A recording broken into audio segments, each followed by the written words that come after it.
On profite des 24 heures du Mans pour rencontrer une des légendes de cette course, le docteur Wolfgang Ulrich, qui connaît bien naturellement ce circuit et qui suit beaucoup la technologie et en particulier l'hydrogène.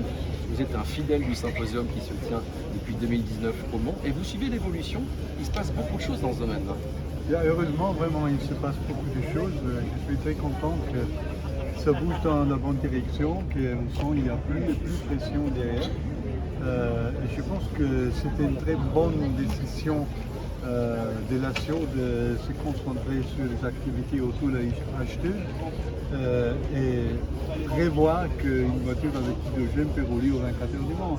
C'était un premier pas qui était un pas très important et ça a motivé pas mal des autres de suivre ce chemin et regarder comment peut-être on peut utiliser cette énergie qui est sans CO2 et peut-être une solution bonne pour la mobilité, on peut l'utiliser pour la course.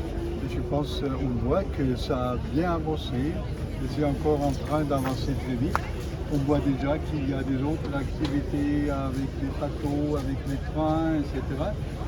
Très bien, mais je suis encore fier et sûr qu'on utilise aux 24 heures dans la course, ça pousse de réfléchir les gens que peut-être c'est vraiment une bonne solution pour le futur. Alors, l'un de vos collègues chez Audi était pour le moteur à hydrogène. On voit que les deux technologies seront agréées aux 24 heures du Mans, la pile à combustible et le moteur à combustion.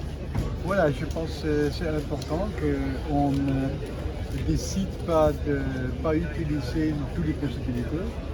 Les deux possibilités existent. Je pense qu'il faut qu'on donne la chance à tous les deux.